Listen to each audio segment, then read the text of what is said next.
Breaking overnight, an 8.2 magnitude earthquake struck off the coast of Alaska. The U.S. Geological Survey located the quake about 56 miles southeast of Perryville, Alaska. That survey says that they have been at least 2 strong aftershocks from the quake, including a preliminary magnitude 6.2 and magnitude 5.6 aftershock. And up here in North Alabama, Rob, we can actually feel the earth move. Right? Yeah, it's pretty amazing the technology we have with some of these seismometers that we can pick up those earthquakes as those waves move throughout, of course, Alaska, through Canada, and then, of course, all the way here in Alabama. So we'll show that here in just a moment. Start with the good news. No tsunami warnings or advisories in effect. We actually had some earlier this morning. Those were canceled, so they're not expecting a destructive tsunami. So some great news, because an 8.2 could easily bring a tsunami, but it was pretty deep, about 20 miles in depth with that 8.2 earthquake, again, closer to the Aleutian Islands. The big concern, of course, the tsunami going all the way to the western coast of the United States. All right, here you go. This is the seismometer in Fort Payne. This is from the University of Memphis. So we've got these buried all throughout the United States, including several here in Alabama. And you can kind of see just kind of background shaking. That's usually cars, maybe a train going by, or even a plane flying overhead. And then right here, that's when you can start to see some of those earthquake waves moving through North Alabama. And you really see the amplitude right here. It's been a while since I looked over some of this stuff. So maybe the kind of the S wave coming in, I believe. You have the P wave, then the S wave, and even some of the surface waves, but still kind of ringing like a bell even here in North Alabama, thousands of miles away, but need to pick that up here with our local seismometer.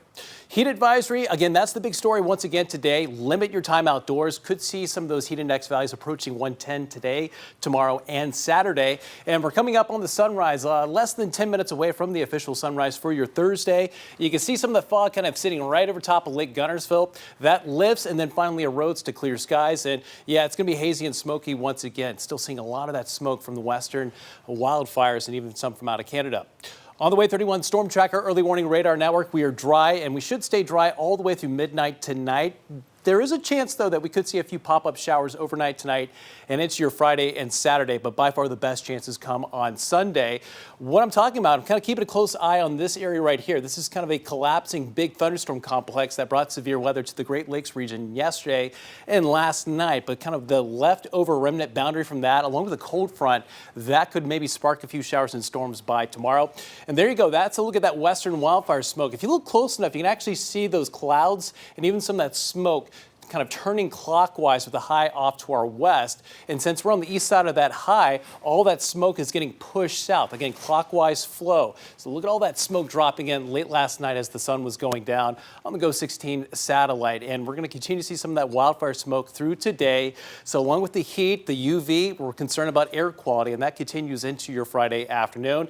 Today, we're going to see temperatures up to about 97 by 3, 4 o'clock, well above 100 for what it feels like by that point. And on future radar and satellite, 4 o'clock this afternoon, we're dry. And then you'll notice a few stray showers and storms off to our north. Those fall apart. Dry through midnight, still dry all the way through 7 o'clock tomorrow morning. And then right there, again, see this little line of showers and storms, nothing strong or severe, but this is around 4 o'clock tomorrow afternoon. This is actually one of those remnant boundaries from that severe weather in the Great Lakes right now. And that falls apart through the rest of your Friday evening. So no major issues tomorrow if you have outdoor plans, other than the heat, of course. Rainfall forecast, this goes through tomorrow night. You'll notice some greens to our north, but staying dry here for just about everyone. But then the map fills in by Sunday and into Monday. And look at that red showing up closer to Moulton and Decatur. That's actually closer to 3 inches of rainfall through the next 7 days. So it will be pretty active once we get into Sunday and Monday. Go with a 50% chance for showers and storms. I may actually have to increase that closer to about a 70% chance, but that's going to help to pull those highs down. We're down to the mid 80s by Monday, staying in the mid to upper 80s all the way through the middle of next work week. 51 right now.